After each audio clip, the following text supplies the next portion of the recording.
Okay, yes. We are ready. Yeah. Before, like and subscribe. Like and subscribe. You can win something. You can win stuff. Okay, so in that opening jam, I had this brilliant Epiphone 1959 Les Paul you want to play that, standard. Or? No. Which basically is this is a custom colour that has just been done for Andertons.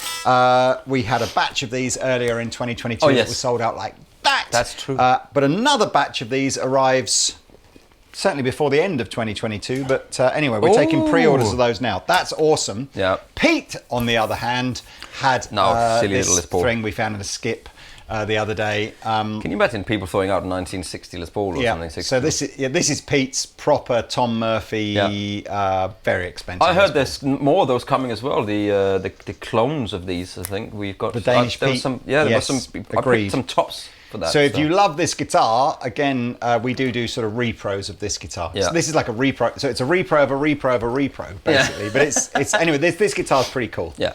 Anyway, we have got Pete's normal pedal board, hopefully with no pedals switched on. Yeah. There we go. We are going into the radial tone bone. Which is brilliant. The bone tone. And if I'm on head number 1, which you probably can't see that on the camera, but if I'm on head number 1, you're hearing the JCM800. If I'm on head number 2, you're hearing the Silver Jubilee. And they're both going into the cab that is coming as part of the Silver Jubilee matching set. Isn't that clever? So this is a 1936 enclosure, but with two greenback, Celestian greenback 12-inch guitar speakers in it. So I guess we should start with the JCM800, which is kind of, I guess, the amp that started that whole slightly higher gain Marshall rock revolutions in the early 80s. We have the master volume very low.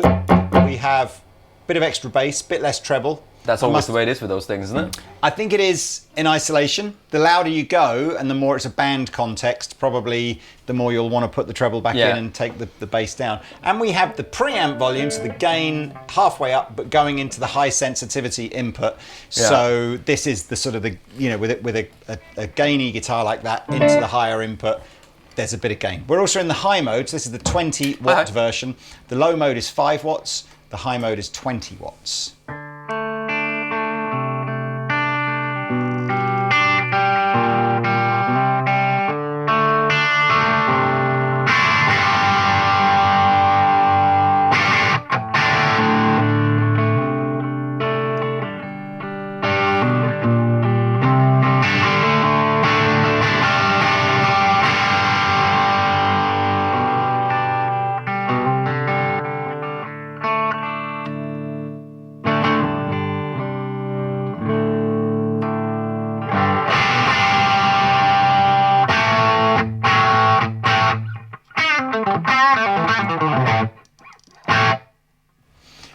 There is an effects loop. There's no built-in reverb. There is an effects loop, But of course, we're not using that because we're just staying dry today. Today that's is dry. How it would have been in the day. Yeah. How I prefer it. These, I mean, this is all bonkers, right? These are made in England out of the proper Marshall factory in Milton Keynes, and you still pick these up for about 800 quid. It's a lovely amp. It's a great amp. I mean, let's listen to that.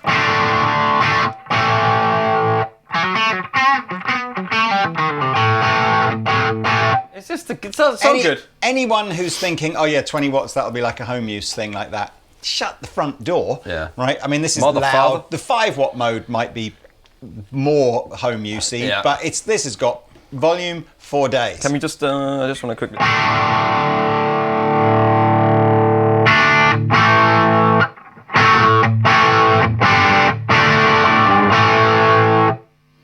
Yeah, there's enough volume there with the JCM800, the whole character of the amplifier, the way it drives the speakers, the noise changes with volume. Yeah, it has to be loud. It's not a happy chappy driven played low, is it? No. Okay. Anyway, that was JCM800. Let's talk about. I'm going to get my phone because I want to get the sort of thing historically correct for the Silver Jubilee. So, in 1987. Yeah. When I was only 3 years old. No. Yeah. In 1987, Marshall celebrated their 25th anniversary. It was coincidentally also Jim Marshall's 50th year in the music industry. Yeah. So they made like a hot rodded version of the JCM800 called the Silver Jubilee. It had a fair few things that were different. So first of all, it was one of the first amps I can ever remember had this concept of a switchable power output. So the 100 watt could switch down to 50 and the 50 watt could switch down to 25. Yeah. Clever guys. There were... And girls. There was this idea of this input gain level and this sort of lead channel switching thing. So a little bit more in terms of flexibility from a foot switch for guitar players. What did it do here? An effects loop. I think it was one of the first amps that Marshall made. Yeah, that didn't have it originally, right? Not originally. Now, I kind of do remember, sadly, showing my age here when Silver Jubilee hit Andertons, and it was pretty popular, but I don't remember it being mentally popular. No, I didn't see and many I of them. don't think they made tons of them. And then it was then replaced by JCM900, which I said the other day that my first ever valve amplifier was a 1x12 JCM900 combo, the worst sounding amplifier I've ever owned. That's no slight on the JCM900. That's the 1x12 cabs were really small. Yeah, yeah. And Marshalls don't have a lot of bass end anyway, so you put in a little cabinet like that and it's just like... Yeah. Anyway. Blah, blah, blah.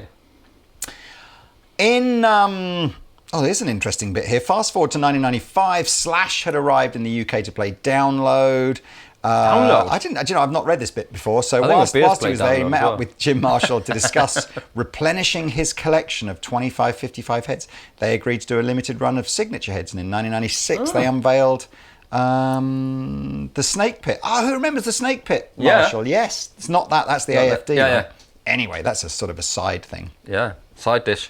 In 2015, they bought the big 100 watt head Silver Jubilee back. Yeah. So like the longer version, one of these. And now we have the studio version. So if Silver... Didn't they do the grey one as well? That's it. Yeah, so if Silver is your thing, the regular version of this would be the Silver one. Yeah. And then I believe you can buy matching cabs. But you can. as standard, they'll have... either vintage 30s or G12s in them, I think. So this the greenbacks that are in here is a sort of a custom options as well. Yeah. So this is the Silver Jubilee in all elements other than its finish. So it's been made to look more vintage than the Silver Jubilee, but it's basically the Silver Jubilee. So if you're thinking this sounds epic, but I'd rather have the silver one, that's fine, you can do that. If you're thinking this looks epic and I love the visual look at it as well, we've just got a limited run of these. And this is a great deal. The head and the cab together is $12.99. It's incredible. Anyway, all UK made. Amazing, right? So, enough talky. There are a few knobs and buttons and switches and stuff on the Silver Jubilee, so you'll see me changing stuff. But its sort of basic mode is this. Cleaner. So it has more of a sort of a clean channel. Much more clean. Do we probably don't want to stay on the clean channel really.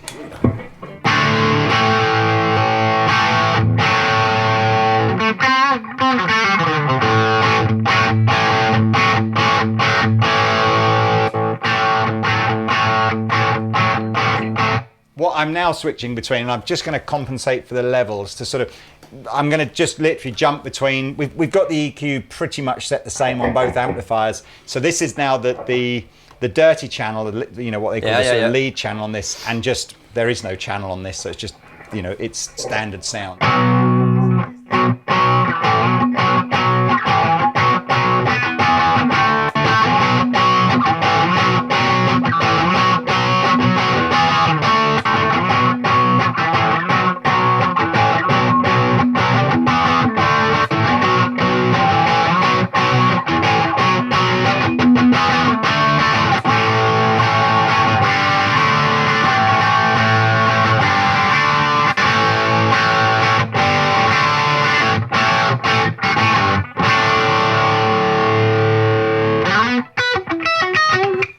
So you can see, I mean, I thought you can. There's an obvious additional amount of gain in the Silver Jubilee compared to the 800, and I thought, well, maybe what happens if I just push the gain on the 800, and it still doesn't get to that level of saturation. No. So you can hear it. It is like it's the hot rodded version. Yeah. So also on the Silver Jubilee is this input gain control. I will demonstrate what it does. The manual suggests it has like a rhythm and lead mode, and the rhythm mode is the slightly fatter mode, yes. And the lead mode is a slightly tighter mode with a bit more gain.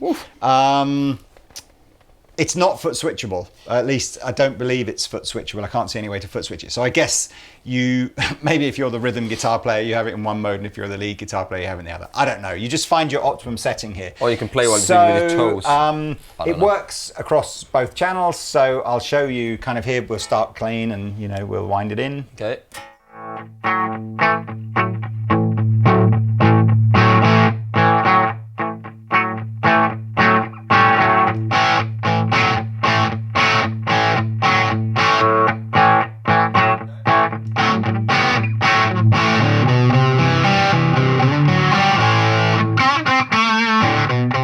That was all on the clean channel. Wow! And then we go over to the dirty channel. I'll do the same kind of thing again.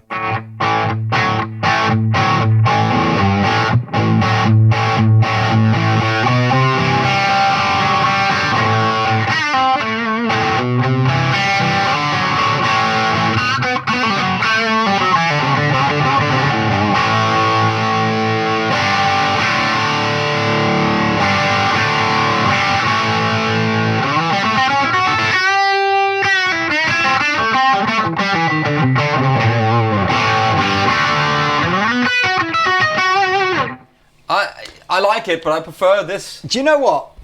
I was just about to say, but I liked it. I was like, but I don't know. Whenever you've got, in my opinion, with these kinds of Marshall amplifiers, as soon as you get to the point where you go, oh yeah, that's the gain I like, turn it down a bit. Yeah, the gain, not the volume. Turn the gain, because there's something. There's something I think that is. You can go into de la fizz mode, so I kind of feel like, you know, if we were to take the gain down a bit, maybe compensate with a bit of extra volume, and now compare the two amps. I bet we can sound good.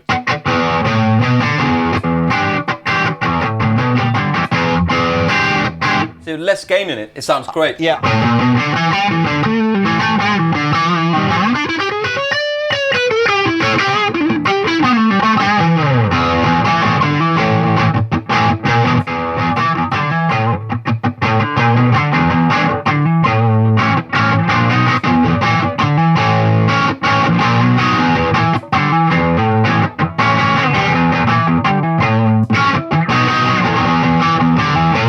I get if you want a bit more sort of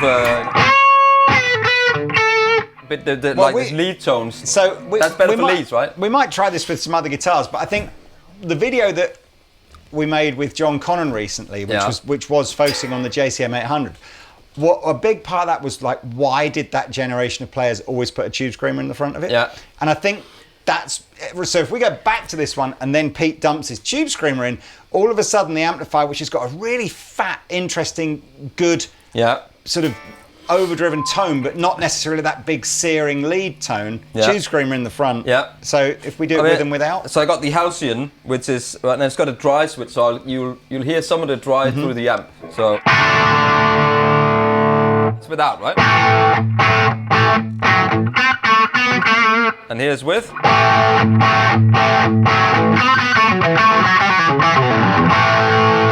Without. With.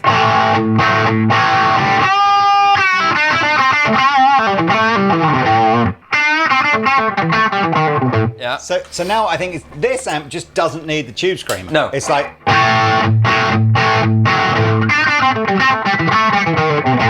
And then back to the other one. I'll put the tube screamer on. Just dump the tube screamer in. It probably goes 2 over the.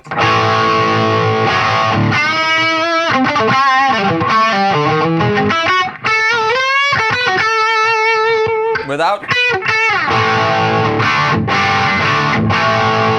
With. And back. Up without. And with.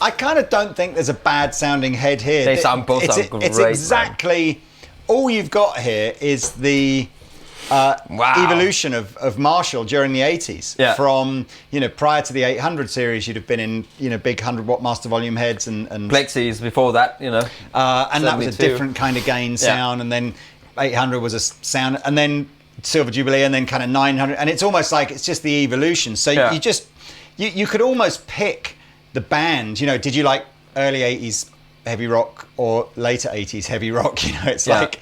I mean, this with the tube. The tube screamer, either of them just gives it that. I mean, again, punch. You have got right channel switching. Some channel, or on the Silver Jubilee. It's a bit weird. I keep referring to this as Silver Jubilee, but it's not silver. So it's sort of, but it is the Silver Jubilee. Have you ever wondered what a master would look like with smaller edges? It would look weird. It would look wrong and weird. Can we hear this with a Strat or a Telly or something, just as a play out? Yeah. Okay, so here's a Mischief Maker with a. This is a great guitar. This is one of the special runs that we did with Fender. So Telly neck on a Strat body, and it's got American pickups. We've actually changed the trem on this subsequently to a Vega trem, which is also very cool. Yeah. But hey ho, if you think that's cool, I think pretty sure we got some of those left to sell. So I am also at some point at the end of this demo going to show you the high-low mode.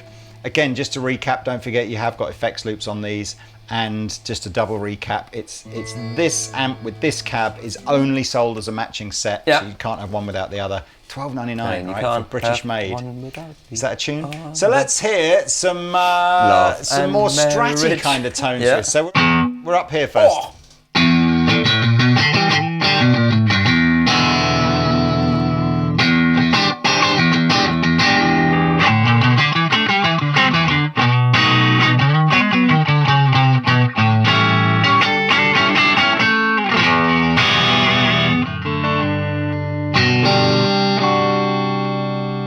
Now I put reverb on. Oh, Pete, you naughty boy. And he's put reverb in the front end. I should put the 80s reverb on there, shouldn't I? Yes.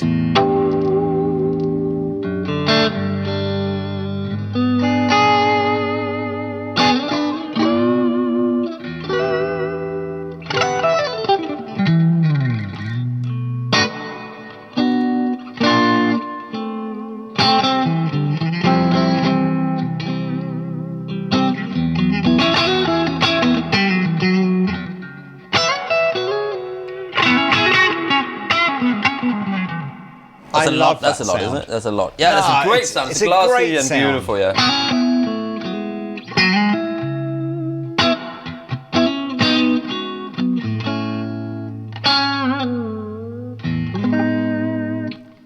Oh man, and with the tube screamer?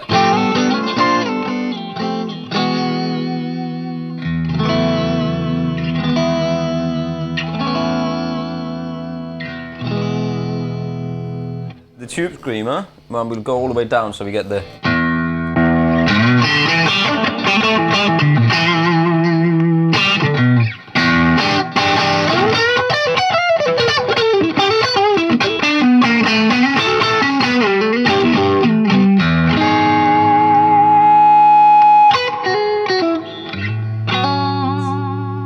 When you see Stevie Ray using Marshalls, doesn't he have the Jubilee ones? Aren't they silver? Or have I made that up? Did he have silver? I'm not sure.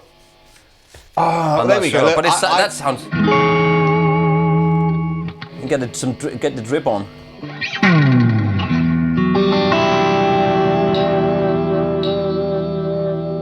I need to lube my nuts. No.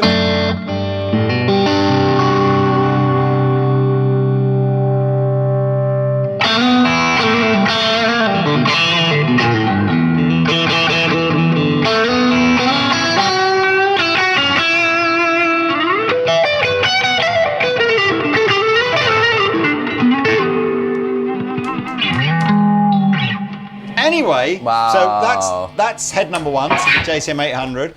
That's so good. It's very good, isn't it? Head number 2. So again, we're on the cleaner, the totally clean sound for now. So again, you have to add reverb, Mr. Pete. Oh, it doesn't work. That's the Flint, by the way. There is more headroom here, right? That's a more traditional clean. It takes the reverb better, doesn't it? So I think I almost feel.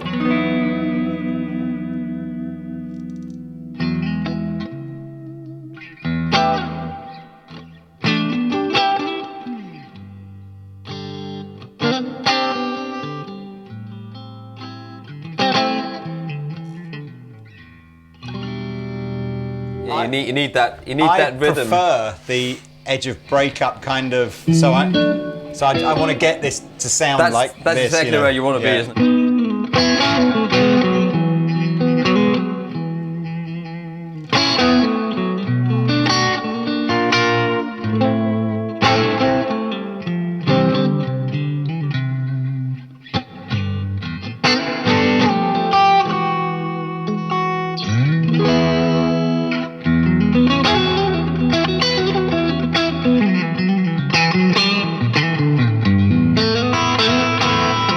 What is the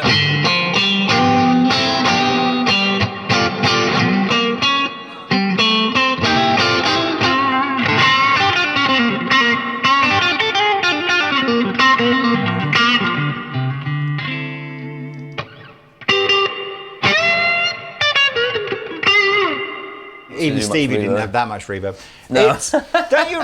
But it'd be super reverb. He had loads of reverb. I don't understand. I spent at least the first 20 years of my guitar playing life going, Marshall don't do good clean sounds, they just do good overdrive sounds, and Fender do all the good clean sounds. Yeah. And like, I think Revere was the first person who sort of went, no, I'm going to get a clean sound out of an amp with quite a lot of gain in it, and then you get all those incredible edge of breakup sounds. And then actually when you listen back to loads of guitar players, I guess Hendrix mainly, all of his clean stuff is that edge of breakup. There is one thing to say about that, because you know when I toured around and you would get to a new place and you would get an amp, and my worst nightmare was to get a Marshall amp, right? Because I've got like a blues breaker and a JCM800 and a cab, whatever, and they'll just throw stuff in. You know, you always ask for a Hot Rod Deluxe because you know what you kind of get. But there's something when you plug into it and you play this sound, you know. Massive kind of bell-like sound, and it sounds fantastic. But in a band, somehow, if you're, it's too bright and too bassy for. It's weird. It's really weird when you're in a band situation where you are used to being a certain place with that clean sound. This clean sound doesn't fit in that bit. Do you know what I mean? Do you think that this? I don't know what it's too. This in your face. This needs to be in a guitar-led. Yeah. You know, you can't be like if you've got a keyboard player and a bass player and two guitar players and lots of backing singers and you're just playing. Yeah. Is it the wrong kind of clean Not necessarily, sound? but it has to be played in a certain way as well to fit in with pop music or whatever you're playing, because it doesn't. It needs to be loud and pushed right in people's faces. Speaking of which, well, let's get over here on the dirt. Right, no reverb. No reverb. But there's the sound, man. That's.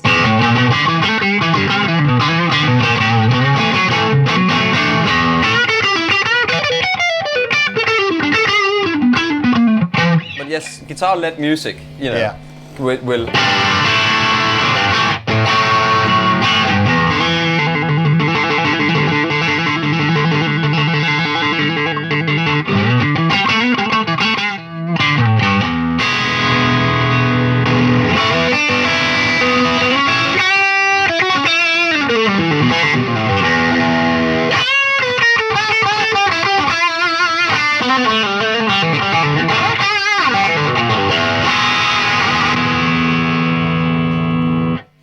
jump back to this one.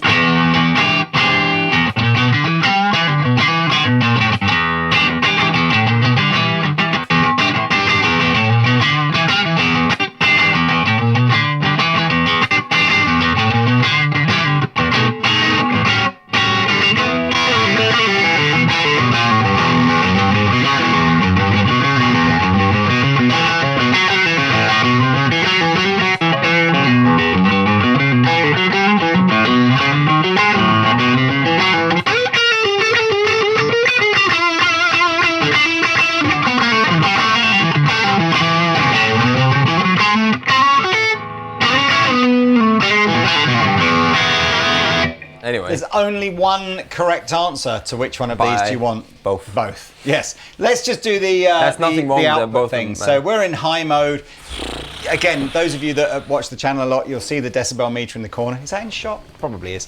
It'll be in the main cam anything behind, kind of 90 plus is probably, you know, rehearsal, sort of small gig level. But let's have a little listen. We really want to get this down to probably somewhere around about the 75, 80 mark for it to feel like it's home use. No pedal so still. here we go, 5 watt mode.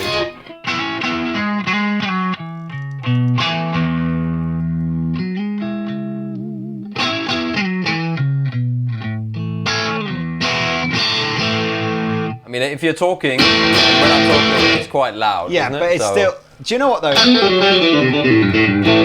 I've got two things to say. Number one is it does work. You know, it is quite a lot quieter in 5 watt mode. Yeah. But It to sounds me, good. it sounds broken. Really? It's not. I don't think so. It sounds leashed, muzzled, whatever the right word is. It sounds like an like that amplifier that's sometimes. going like, you know, let me out. Yes, and you've just but that is but the you've shut Marshall. the door and you've Yeah. locked it and you're going, I'm sorry, you have to stay in the cellar, you naughty boy. So broken is maybe the wrong word, but just it doesn't sound I get what you open mean. Yeah. and big and Yeah, like here I go. It's missing the. So, but I think that's an attenuation thing, whatever you do. It's like any guitar amp that wants to be loud, if you force it to be quiet, it kind of goes, I don't like it, you know, but it's sort of, anyway. There we are.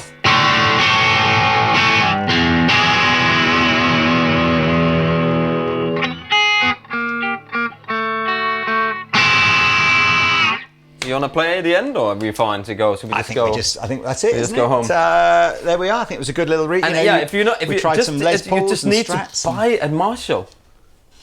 And every time, every single time, you're like, what? Especially these ones, now you can crank them a bit. Yeah. You don't have to be 100 watt loud. Don't get me wrong.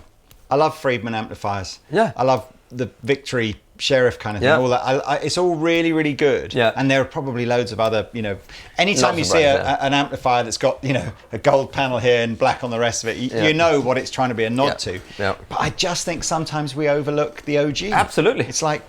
every time we plug into them, it's always... Anyway. Yeah. Happy days. An ear opener. Okay. Thank you very much for watching, everybody. We shall see you next time. Au revoir.